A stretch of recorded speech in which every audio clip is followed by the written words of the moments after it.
आप सभी श्रोतागण को बिंदु तिवारी का सादर नमस्कार। मेरे YouTube चैनल पर आप सभी श्रोतागण का मैं हार्दिक स्वागत और अभिनंदन करती हूँ। आज के सेगमेंट में मैं आप लोगों के लिए जियोलॉजी पार्ट 41 लेकर आपके बीच में हाजिर हूँ। यदि आप लोगों ने इसके पहले पार्ट को अच्छे से सुना होगा तो आपको काफी कुछ समझ में आएगा। इसे हमें तकनीकी रूप से उपलब्ध कराने में सहयोग रहा परम आदरणीय गुरु डॉक्टर मुकुंद नीलकंठ जोशी सर का सर को मैं नमन करती हूँ। चलिए आइए सुनते हैं आज की कहानी। विलियम स्मिथ को एक सर्वेयर के सहायक के रूप में काम मिला। उन दिनों इंग्लैंड में निर्माण कार्य बहुत तेजी पर था। सड़कें, सुरंगें और इमारतें खूब बन रही थी। उद्योग स्थापित होने लगे थे। कच्चे माल के रूप में खनिजों की मांग बहुत बढ़ गई थी। खाने खनिज जा रही थी। इंग्लैंड में कोयले के विशाल भंडार थे। कोयले की खानों तक सड़कें बननी थी। उसके लिए पहाड़ काटने थे या सुरंगें बनानी थी। सर्वेयरों और इंजीनियरों का काम बहुत बढ़ गया था। अब जमीन के नक्शे बनाना बहुत महत्वपूर्ण काम हो गया था। विलियम स्मिथ बहुत व्यस्त थे। स्मिथ की निरीक्षण शक्ति जो थी बहुत गजब की थी। भूमि का, पहाड़ों का, चट्टानों का भूवैज्ञानिक अध्ययन उन्होंने स्वयं ही स्वाध्याय से सीखा। इस अध्ययन में उनका ध्यान सैलों में मिलने वाले जीवाश्मों की ओर गया। वे उनकी ओर आकर्षित हुए और सहज उत्सुकतावश जीवाश्मों का अध्ययन करने लगे। लेकिन उनका अध्ययन सैद्धांतिक नहीं था, व्यवहारिक था। उन्होंने पाया कि जीवाश्मों में भिन्नता बहुत है और एक सेल में पाए जाने वाले जीवाश्म अन्य सेलों में मिलने वाले जीवाश्मों से अलग प्रकार के होते हैं। तब उन्होंने निष्कर्ष निकाला कि हम सेलों को केवल उनके सेलीय गुणों के आधार पर ही नहीं वरन उनमें पाए जाने वाले जीवाश्मों के आधार पर पहचान सकते हैं।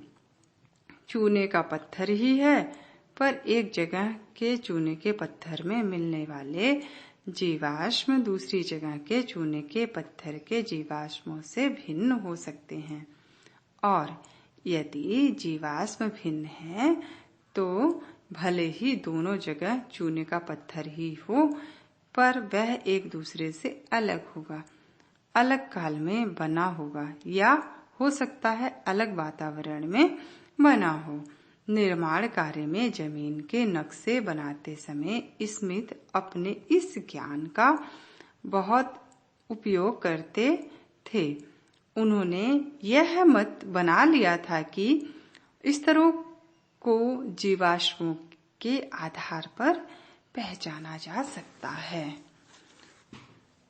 स्मिथ ने एक और बात देखी, वह यह कि यदि किसी क्षेत्र में सेलों के स्तरों का क्रम हो, अर्थात नीचे की परतें, ऊपर की परतें, इस प्रकार की व्यवस्था हो, तो उनमें नीचे से ऊपर तक मिलने वाले जीवाश्मों में भिन्नता तो होती ही है, पर उस भिन्नता में भी एक क्रम होता है। हम देख चुके हैं कि निकोलस स्टीनो पहले ही बता चुके थे कि यदि संस्तरों का क्रम हो तो नीचे के संस्तरण पुराने और ऊपर के बाद के होंगे। अब सिद्धांत जो है उसके अकॉर्डिंग अब स्मिथ के अध्ययनों से यह भी सिद्ध हुआ कि पुराने और नए काल के जीवाश्मों में भी भिन्नता होती है। इसीलिए जीवाश्मों के आधार पर भी सेल नए हैं।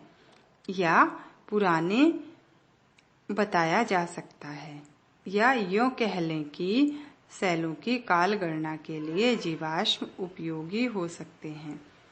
विलियम स्मिथ की ख्याति एक उत्तम सर्वेयर के रूप में खूब फैली।